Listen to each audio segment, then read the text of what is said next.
مجھے ایک بات سمجھ نہیں آتی کہ وہ گناہ جو آپ لوگ اکیلے کرتے ہیں، جو میں اکیلا کرتا ہوں، اور جس کا حساب بھی ہمیں اکیلے ہی دینا ہے، کیونکہ اللہ تبارک و تعالیٰ نے ہم سے انفرادی گناہوں کے بارے میں پوچھنا ہے، اپنے ذاتی گناہوں کے بارے میں پوچھنا ہے. کوئی شخص کسی شخص کا بوجھ نہیں اٹھائے گا. تو پھر وہ گناہ کے جو ہم اکیلے کرتے ہیں اس میں ہم لوگوں کو کیوں شامل کرتے ہیں؟ ایک گناہ اگر میں گانے سنتا ہوں تو یقیناً یہ گناہ ہے، لیکن آج کل گناہ کی نوعیت کیا ہے کہ میں گانے سن رہا ہوں، جو گانا نیا آیا ہے میں سن رہا ہوں، اور اس کو ساتھ ساتھ فیس بک پہ شیئر بھی کر رہا ہوں کہ listening song so and so with 39 ادرس، اور لوگوں کو ٹیگ کر کے بتا رہا ہوں کہ آئی ایم لسننگ سانگس. اور ایک گناہ میں کر رہا ہوں، اکیلے میں کر رہا ہوں، اللہ تعالیٰ اس کا پردہ بھی مجھ پہ رکھ رہا ہے، لیکن میں کیا کر رہا ہوں؟ میں لوگوں کو گناہ کے بارے میں بتا رہا ہوں. جبکہ نبی علیہ الصلوۃ والسلام کا فرمان ہے کہ وہ شخص کہ جو گناہ کرتا ہے اور اکیلے میں گناہ کرتا ہے، اور اللہ تبارک و تعالیٰ اس کے گناہ پر پردہ ڈال دیتا ہے، چھپا دیتا ہے، لیکن وہ جا کر لوگوں میں فخر کے ساتھ اپنے گناہ کو بتاتا ہے، ایسے شخص کو اللہ تبارک و تعالیٰ کبھی معاف نہیں کرتا. تو ہم کیا کرتے ہیں؟ سوشل میڈیا نے ہمیں یہی تو سکھایا ہے، اور کیا سکھایا ہے؟ کہ نیکی بھی کرنی ہے تو لوگوں میں شیئر کرنا ہے، کسی کی امداد کرتے ہوئے، مدد کرتے ہوئے، تصویر لیتے ہوئے اس کو دینا ہے، اور گناہ بھی کرنا ہے تو لوگوں میں شیئر کرنا ہے.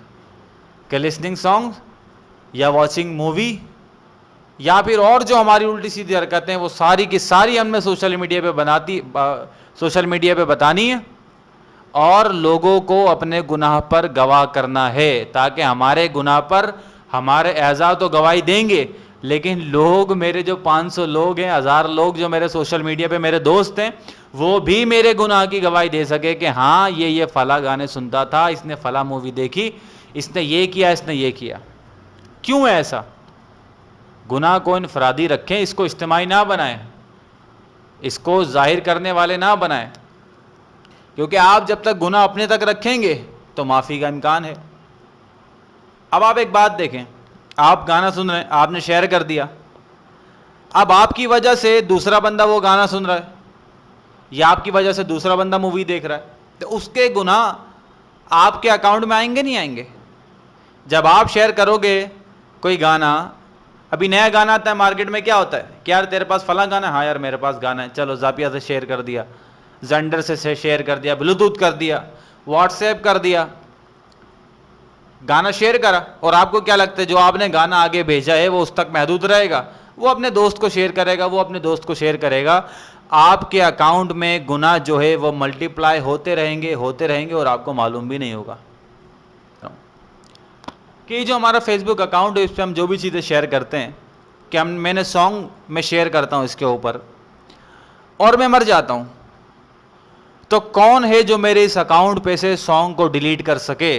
کیونکہ ہم تو اتنے زیادہ سیکیور ہے، اتنے زیادہ ہماری پرائیویسی ہے کہ ہمارے پاسورڈ تو ہمارے علاوہ کسی کو نہیں پتا. کون کھول کر ریموو کرے گا بھائی جو میں گناہ کر کے گیا ہوں دنیا میں، جو میں اپنے پیچھے 1000 سانگ چھوڑ کے گیا ہوں، جو میں ویڈیوز چھوڑ کے گیا ہوں فیس بک پہ، سوشل میڈیا پہ، یوٹیوب پہ، کون کھول کے ریموو کرے گا؟ اور میں نے تو جو گناہ فیس بک پہ شیئر کیا اس کی تو توبہ بھی نہیں کرنی. جب توبہ نہیں کرنی، میں نے گناہ شیئر کر کے فیس بک پہ مرنا ہے، تو میرے مرنے کے بعد جب لوگ وہ سانگ سنیں گے میرے اکاؤنٹ پہ جا کے، جتنے ویوز بڑھیں گے، جتنی شیئرنگ بڑھے گی، کیا میرے اکاؤنٹ میں اس کا گناہ نہیں آئے گا؟ تو میں کیوں کسی کا بوجھ اٹھاؤں؟ میں کیوں کسی کا گناہ اپنے سر لوں؟ میرے اپنے گناہ کم ہے کیا؟ آپ لوگ یہ بات سوچیں.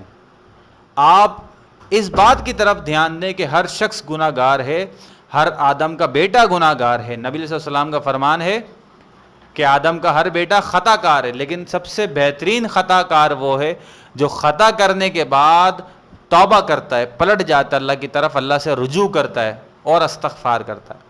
لیکن یہاں پر تو حال یہ ہے کہ خطا کرنے کے بعد اس کو شیئر کریں، آگے بڑھائیں، لائک کریں، سبسکرائب کریں، تاکہ آپ میرے گناہ پر گواہ بن سکیں.